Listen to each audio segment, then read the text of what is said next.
Hello, beautiful people, and welcome to Drawing Down the Stars. I'm Snappy, and thank you for joining me today for our live tarot session on July 31st, 2024. It's a beautiful day. It's a beautiful day. Let's start by giving a shout out to the chat.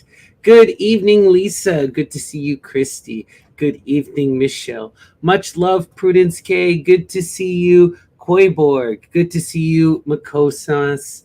Good evening, Mr. Magic. Amazing. Amazing to see you all. Thank you guys for joining me. So we're going to start by talking a bit about the astrology. So today we have an interesting day because this evening around 10:45 or so to about 11:30, maybe a little earlier, you're going to have what's called the void course, where the moon is going to transit from this moon in Gemini energy to the moon in Cancer energy. So we're going to move from this very flighty, very intellectual, very no single position moving and flowing energy to this very watery, very family energy. So we're still moving, but now we're going to be moving in a more of a cohesive, emotional driven direction. And it's going to be intense energy this evening. So you may feel it, this shift in your emotions from being kind of about communication and about intellect and about kind of just this flighty nature to something far more grounded and emotional and fluid. It's going to be an interesting time. So on top of that energy, we have this profound Sun in Leo energy still, which is that beautiful, outgoing, bright, fiery confidence to be our unique selves, where we can be in this kind of motion. It's beautiful, beautiful energy, So embody it, be confident, be powerful, and take this last bit of Gemini energy here and, talk to others, be in that flow and pursue knowledge. It's the time for it. It's beautiful. And when I was meditating this morning and I was thinking about what I wanted to title today's episode and what I was going to talk about, I drew the tarot card of the High Priestess. And I was thinking about the priestess. And one of the aspects of the priestess I really wanted to highlight is this idea of discipline and mastery, right? The high priestess is the one who communicates with Artemis, right? She's that perpetual virgin. She's that one who weaves reality and future. In the tarot of Lady Frida Harris, the Thoth deck, you'll see her behind the great weave, right? This requires incredible, incredible discipline. There's no more disciplined card in the deck than the priestess.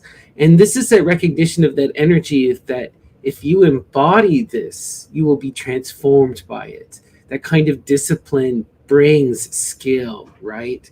Think of those weavers. Think of the people who knit carpets or create tapestries, the incredible fine skill that is required. This is the magic we're talking about here. And when I'm thinking about, too, this energy of the priestess, I was reminded of this amazing woman, Enhudwana. And Enhudwana was a priestess of the goddess Inanna in summer. She was a princess. She's the daughter of Sargon of Akkad.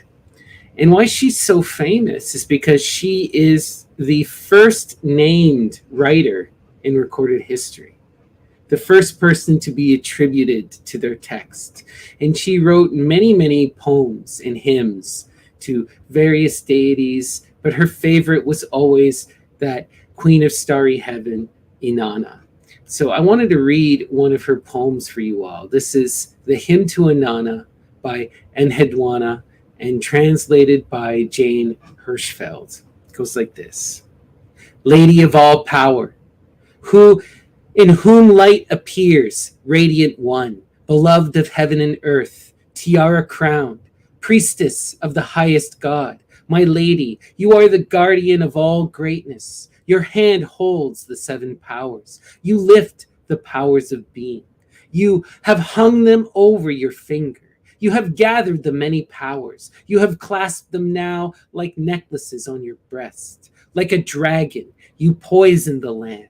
When you roared at the earth in your thunder, nothing green could live.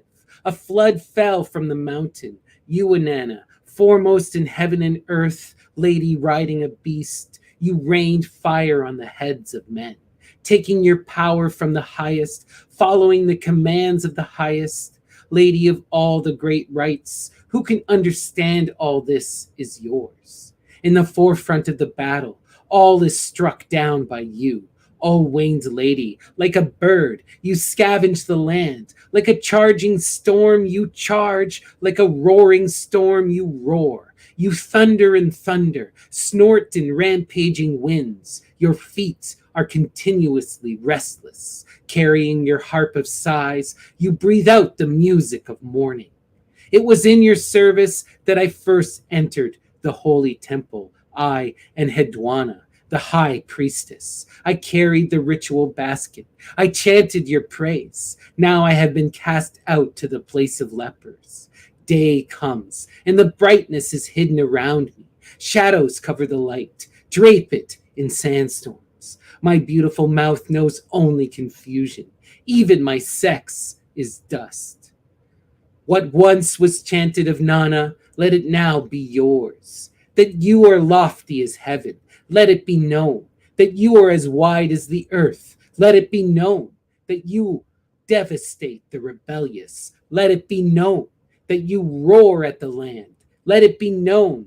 That you rain your blows on their heads, let it be known. That you feast on corpses like a dog, let it be known. That your glance is lifting towards them, let it be known. That your glance is like striking lightning, let it be known. That you are victorious, let it be known. That this is not said of Nana, it is said of you.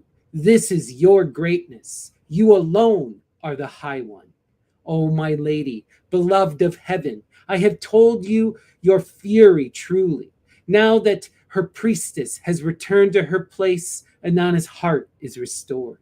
The day is auspicious. The priestess is clothed in beautiful robes, in womanly beauty, as if in the light of the rising moon. The gods have appeared in their rightful places. The door still of heaven cries, Hail! Praise to the destroyer endowed with power, to my lady enfolded in beauty. Praise to Inanna. Beautiful. Just beautiful, right? And incredible. To be recognized as a writer and to be enshrined and to be known across time, that's power, that's discipline, that's mastery, right? Beautiful. Amazing. Love it. Love it so much. All right. We're now going to continue, and we're going to start today with our Ganapati oracle. Ganapati Ganesha is that Lord of beginnings, the guardian of the threshold, that divine holy child. We're going to ask them for the inspiration to begin our journey. What is the energy to send us on our way, Ganapati? All right. Innocence. Beautiful.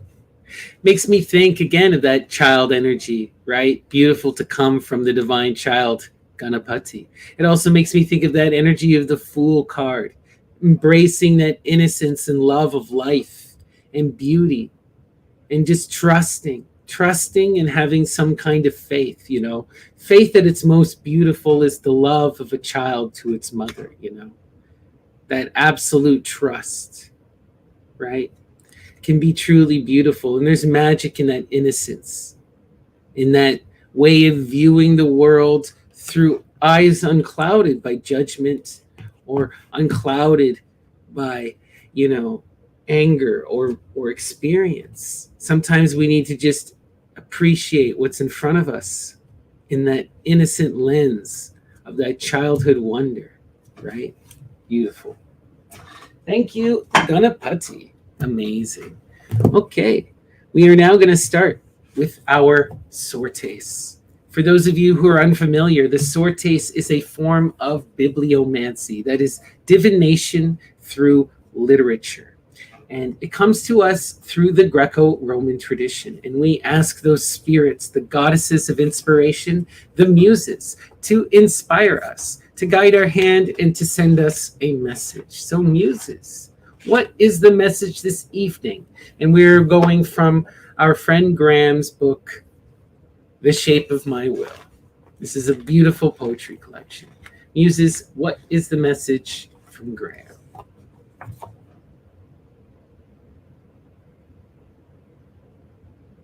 Impatient voices scrape and thunder in my ears. Impatient voices scrape and thunder in my ears. You know, often we experience the inner self as a voice, right? And often that voice is telling us what we need to hear, what we need to do, right? This is that recognition of we need to actually move and take active change in the physical world. And we need to pay attention to those mental voices that are telling us to do so. You know, there's a disconnect here between mind and body. There is a unwillingness to move, and so it is causing a thundering, you know, an intensity.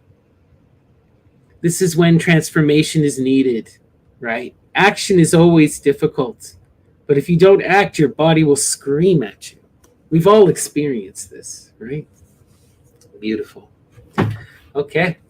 We're now going to go to the Psychic Bible by Genesis Peorage and the Temple of Psychic Youth. Muses, inspire us this evening.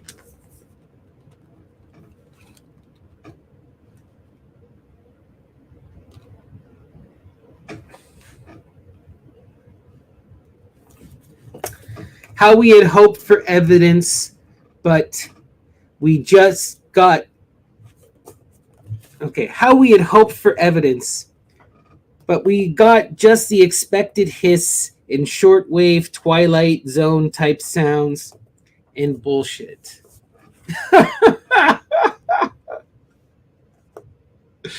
Oh, wow. How we hoped for evidence.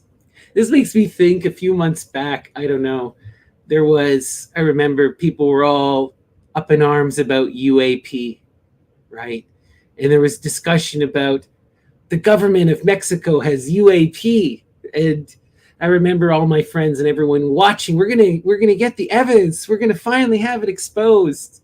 And then it looked like a paper mache ET doll. And everyone just went, oh. The world took a collective sigh, right? Always look for the evidence. Always try to be able to move, though, right? We have to practice that kind of reasonable agnosticism. See where the evidence takes you and utilize your reason to the best of your faculty. Don't fall for silliness, but also, you know, if the evidence proves to be true, if the aliens do show up, you got to accept that too, right? Interesting. That was a fun little sortes. Let's continue.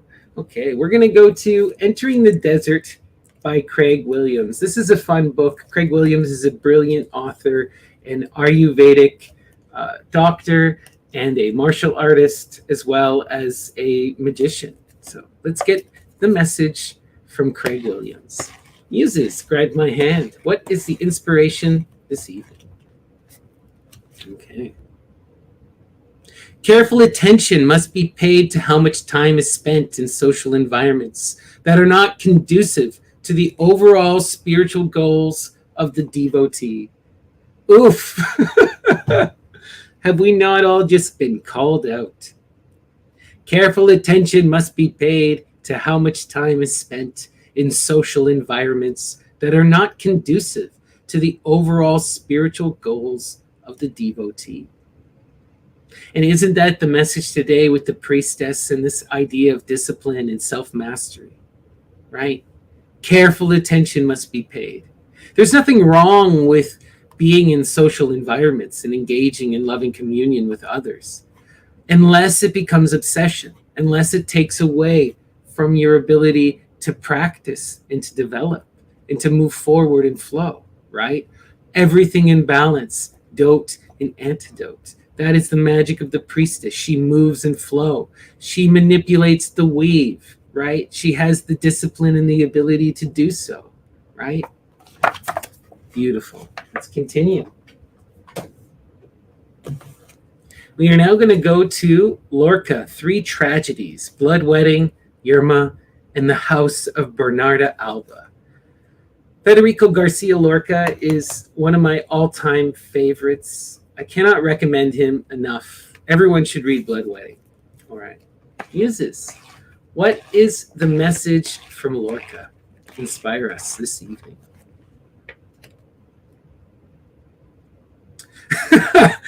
What can you tell me that I don't know already? Truth be told, nothing, right? What can you tell me that I don't know already? Absolutely nothing. That's why the question is, know thyself, right? As above, so below. These are the same things. The answers are within. And no one can give you the answers. No one can tell you anything. You have to walk the lonesome valley. You have to walk it for yourself. And the sooner you recognize this, the sooner you can start doing that hard work of self-reflection. For that's where all the answers lie. That's where all the questions, that's where everything can be found. And anything of any salt will point you there, right? To the heart. All right, let's continue.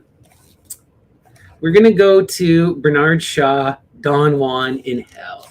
This is a small section from Bernard Shaw's greater play, Man in Superman. Really fun. All right, Muses, guide my hand. What is the message from Shaw? Inspire us.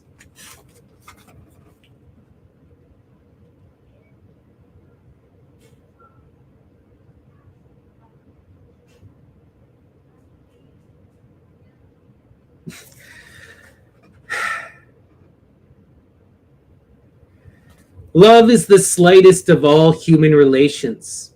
And then in reply, how do you know that it is not the greatest of all human relations? Far too great to be anything than personal. Wow. How do you know that love isn't the greatest of all human relations? Too great to be anything personal. Wow. Wow. You know, love is truly the greatest, most powerful force in the universe. Moves everything. And we all need to recognize that, and that's why it is so transformative and scary and powerful, because it drives everything, because it brings recklessness, right?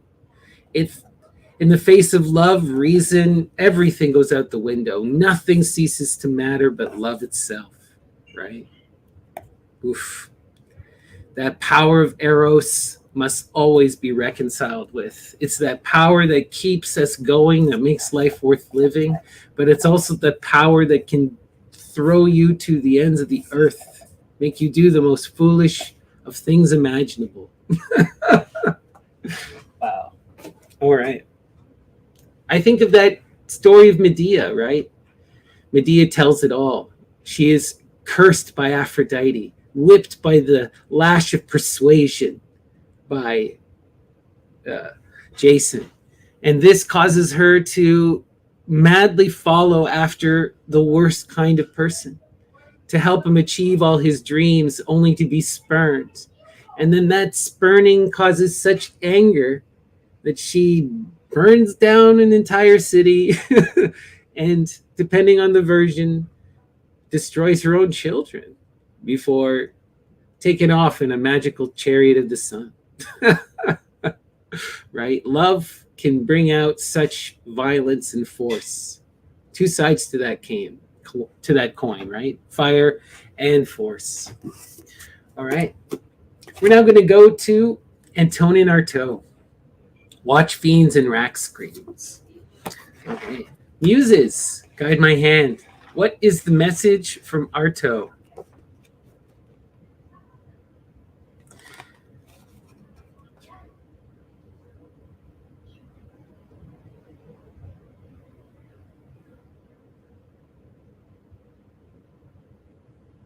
Wow. Which does not say a word, is always there, which point by point disencases all the Sooners. Now this is some cryptic Artaud. Which does not say a word, is always there, which point by point disencases all the Sooners. Right? Oof.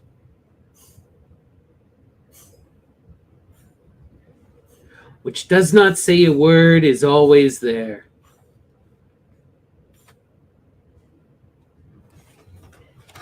That energy, we can all feel it. That intuition, that flow, which point by point disencases all the Sooners. Disencases. Gets rid of all of the I's, all of the future maybes, all of the could be's, right?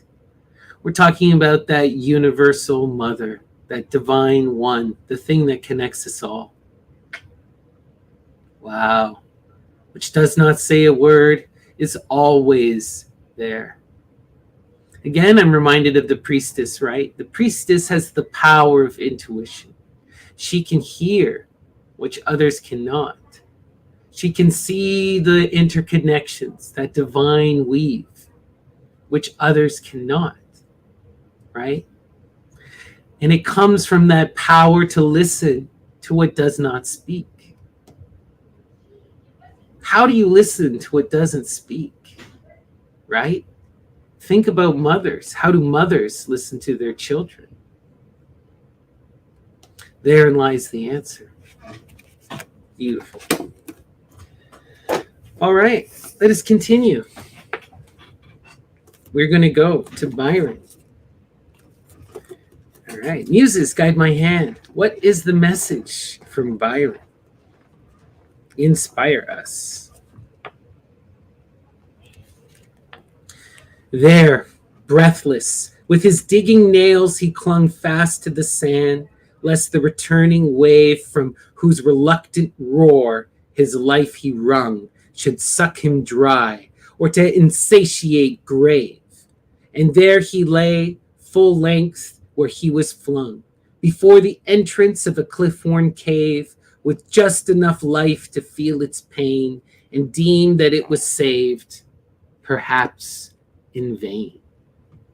Ooh, whoa. And it just so happens, this is passage 108. Wow. This is great Shakti energy, magic in the Indian tradition, where this reduces to the divine nine, that number of Medea, that fiery torch. There, breastless, with his digging nails he clung fast to the sand, lest the returning wave from whose reluctant roar his life he wrung should suck him back to her insatiate grave.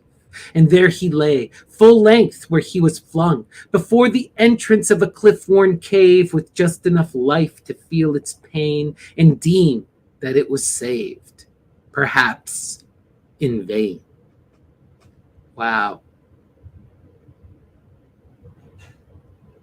Suck him back to her insatiate grave, to the entrance of a cliff-worn cave with a roar. Does this not make you think of that great mother again with her lions? In the mouth of the cave, the divine womb to which we go to reflect and be deep with the self. Recognize, right? with just enough life to feel its pain to deem that it was saved. Oof, we're still alive. Recognize in this moment that you are alive,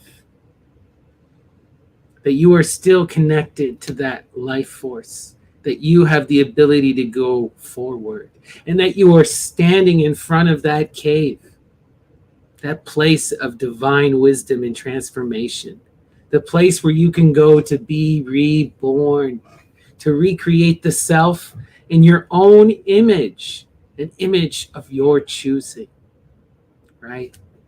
Oof. It's only in vain if you do nothing with it, right? Wow. That's beautiful. Thank you, Byron. Okay. We're going to go to Euripides, 10 plays. Muses, guide my hand. What is the message from Euripides?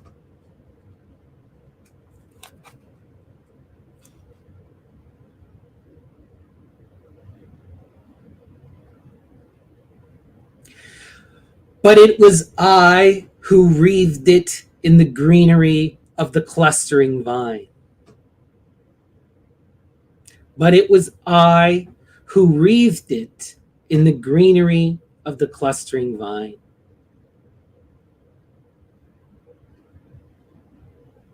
Wow. Who wreathed it in the clustering vine? Dionysus, right? This is recognizing that growth, that rejuvenation, it comes from that revelry, from that joy, from that innocence, right? That energy of love and devotion, of dance, and of chasing after the mother, right? Bacchus Dionysus is the one who's in adoration of the mother, who constantly chases after her with his maenads, right? Beautiful. And he brings that rejuvenation, that love, that greenery, the clustering vine.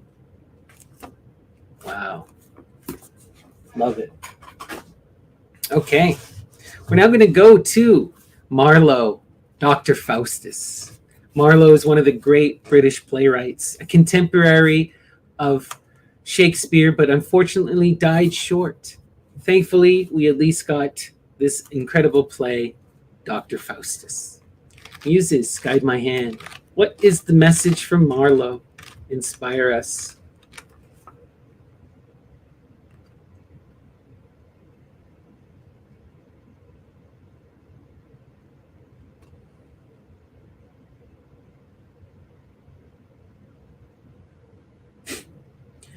Says, and I take it, the devil give thee good on it, and honors his deals. I take it, and the devil give thee good on it, he honors his deals. Ooh. Well, you know, ask for it and you will receive it. If you pray and you ask for it, you will receive it. Just be careful what you ask for.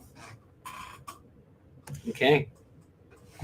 We are now going to go, well, we just did Faustus. Let's do Goethe's Faust. We're on a roll here. Let's see. Muses, guide my hand. What is the message from Goethe in Faust?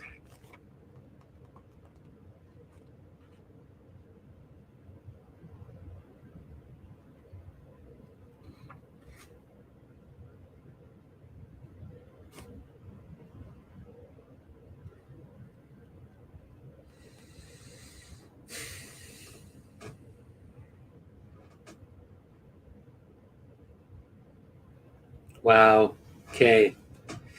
No more, no more this holds. If in my mind the turmoil lives, the flood and flame, so that I seek but never find its most mysterious name. When heart and soul I range the earth to find a lofty word of worth, and still the same answer return. I burn eternally. Is this then empty sophistry and just a devil's game? Wow. And then I have to say what the devil answers. Mephistopheles answers, how right I was. Let's read this one more time. No more this holds, if in my mind the turmoil lives, the flood and flame, so that I seek but never find its most mysterious name. When heart and soul I range the earth to find a lofty word of worth, and still the same answer return. I burn eternally. Is this then empty sophistry and just a devil's game? How right I was.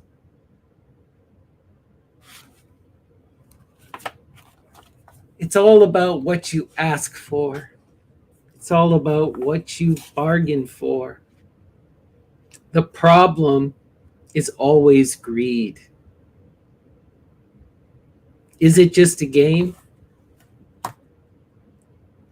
If you play it as a game, if you don't see the lesson, if there's something still for you to learn, then it's certainly a game for you. All right, let us continue. We're going to go to Aura by Gabriel Macari. Muses, guide my hand. What is the message from Aura by Gabriel Macari?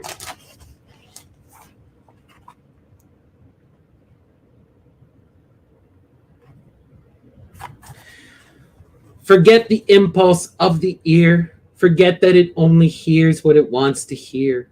Of the divine melodies on the winds of high, the chirping of birds and gentle sighing of the earth below, which the ears oft dismiss and forget. Wow. Forget the impulse of the ear. Forget that it only hears what it wants to hear. Of the divine melodies on the winds of high, the chirping of birds and gentle sighing of the earth below, which the ears oft dismisses and forgets. To truly listen, to listen to the body, to listen to the natural world around you, to be in flow, right?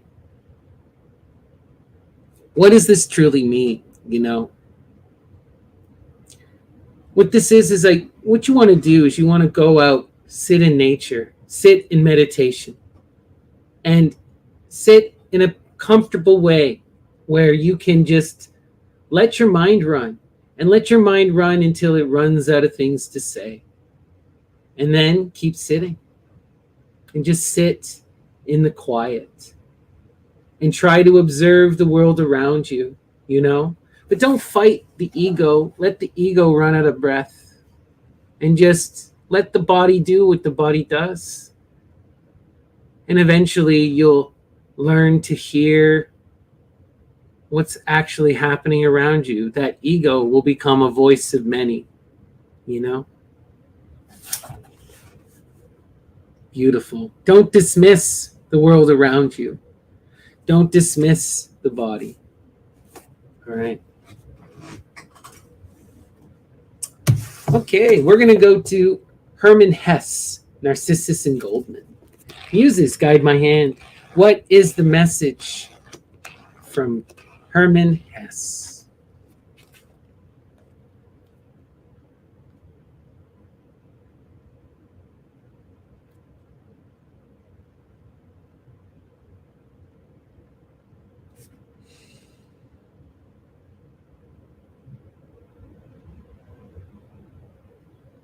Then leave this city of death with me. We'll go into the woods and live a good life. Then leave this city of death with me. We'll go into the woods and live a good life. Wow. Wow. There's something to be said about going back out into that natural world and rejecting some of that modernity, right? That stagnation, that place of disconnection where they've reduced the natural world to concrete, where nature is only allowed to thrive in manicured boxes, We all need to be in that wildness. The sacred grove wasn't simply a manicured spot, it was a place where wildness was allowed, where the violence of nature persisted, right? We all need to be in that and to experience what it is to truly be in the world, to feel the fear, to face the reality. All right, let's continue. Independent People, an Epic. This is a beautiful book. Oops.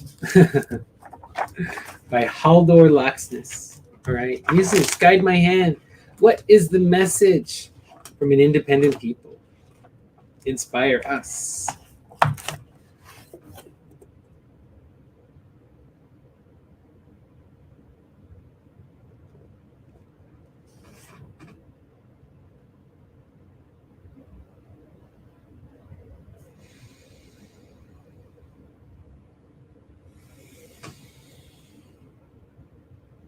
Wow. Okay.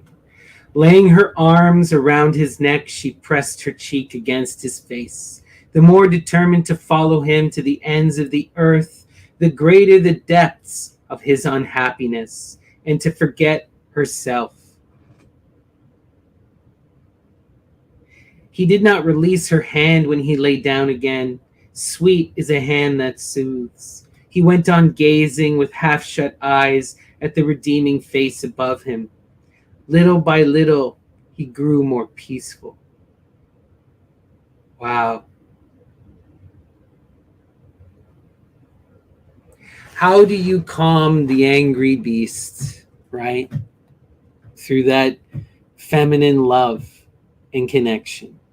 That is the story of that unicorn. The unicorn was once a wild beast, but now it protects the virgin, because it was tamed through love and adoration.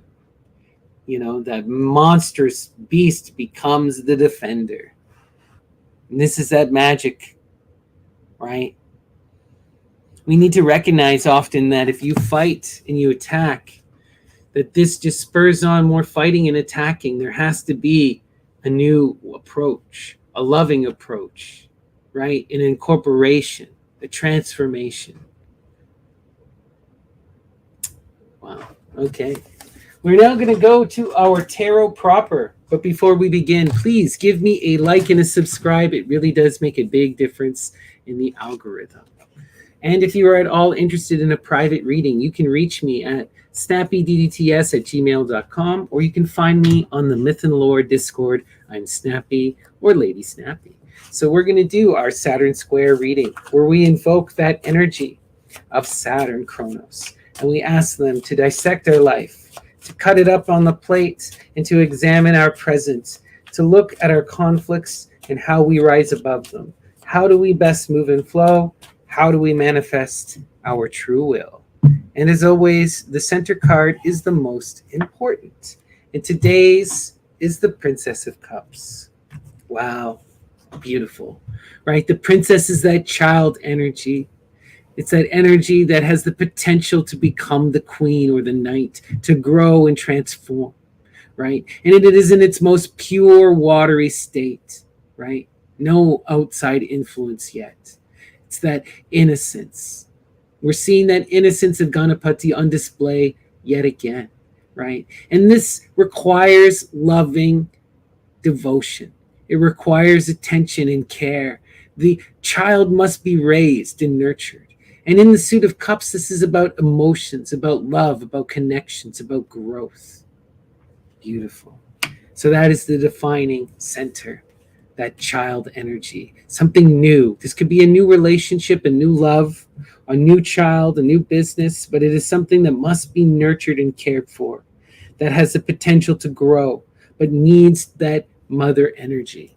Let's see where this is going. Wow. So connected to this child, we're seeing the failure energy. So what I'm getting here is that there has been attempts to create or to build this sort of thing, right? This energy of the princess is something that has been struggled with, that has been attempted maybe in the past, and there has been a failure, an inability to grow and to really manifest that child, to be able to nurture and care for that child. Let's see where this energy is going. Yeah.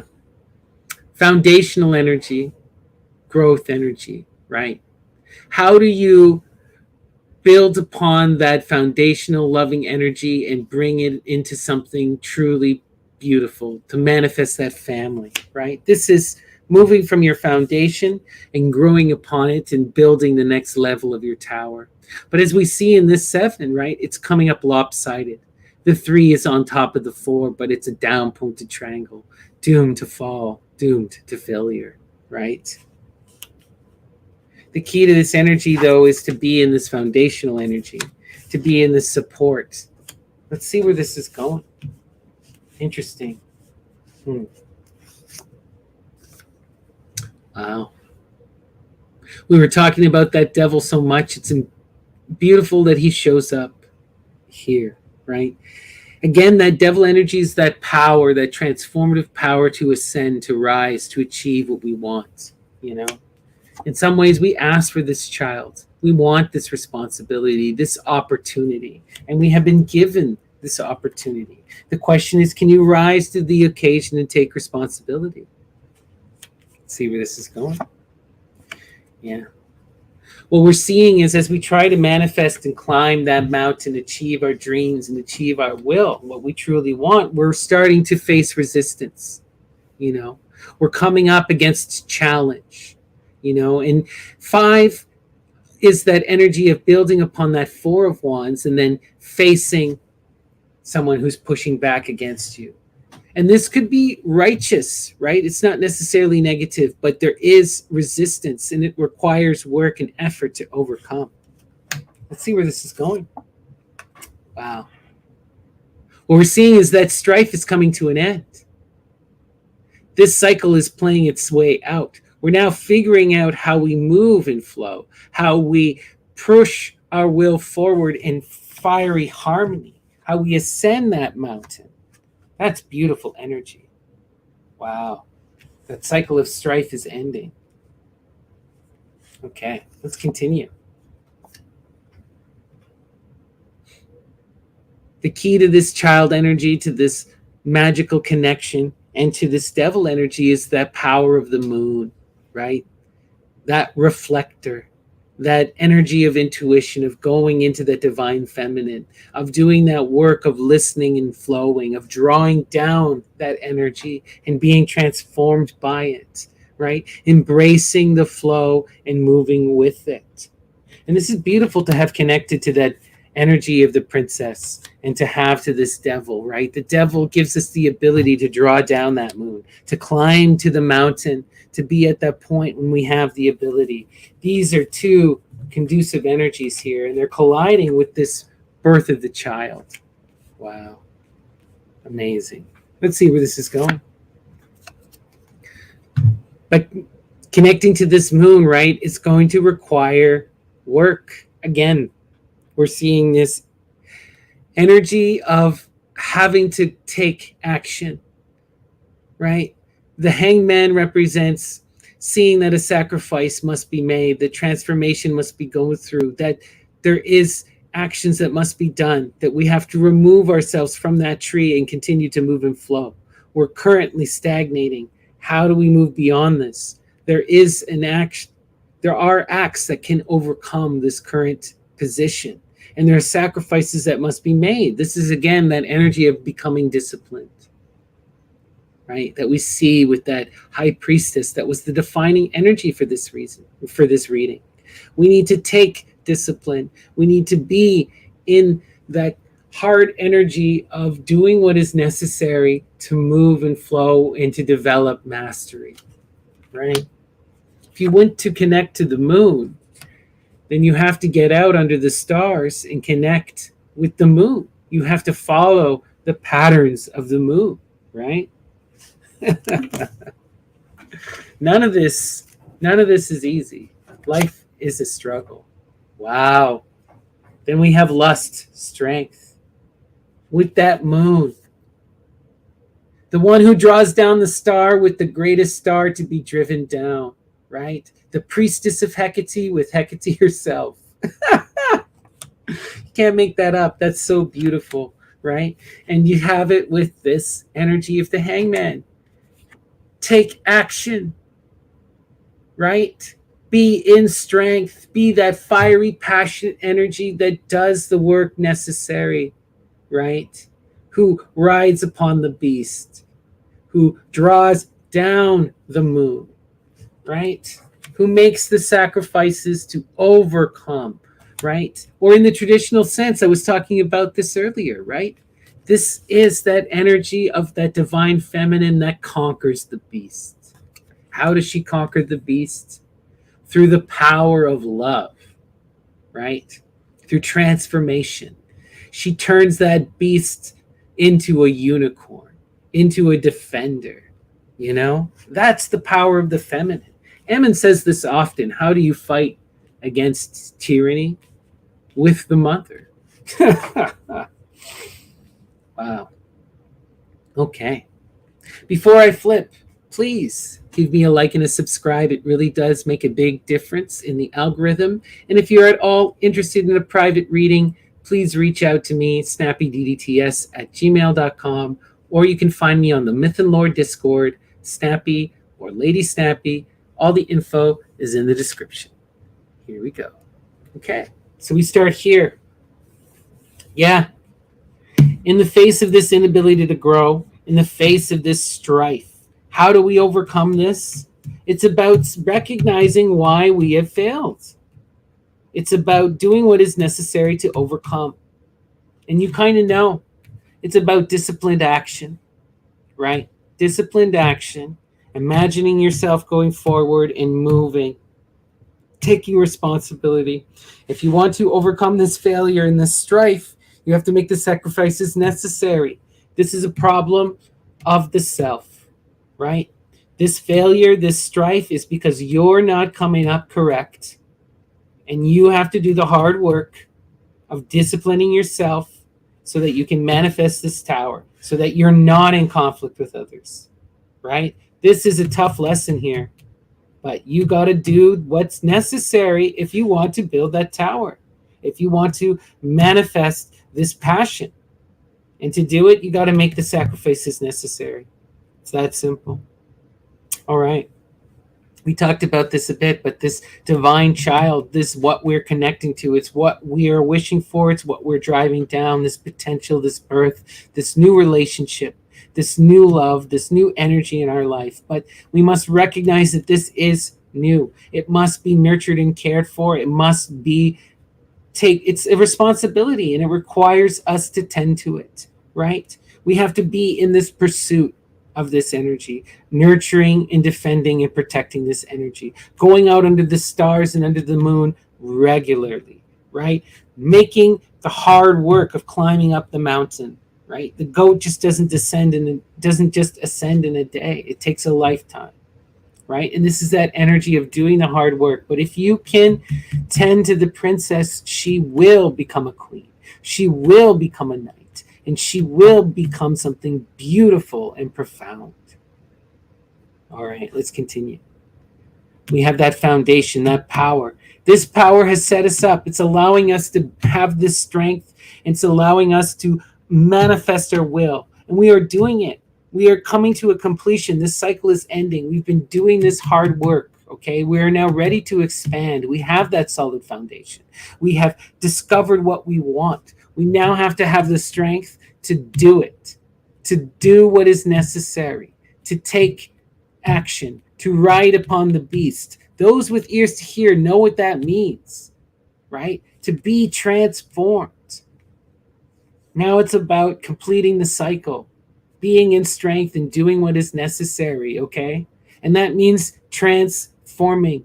If you embody this card and you go through this process, you will not be the same person after. You cannot be. You just can't. And you have to accept that to come to this completion, to fulfill that manifestation of will. Wow. Okay. Intense energy. Let's go. Let's do our crosses. Right. Again, this strife and this conflict, we need to be strength. We need to be in that power. We need to stand in the face of this energy of resistance and overcome it.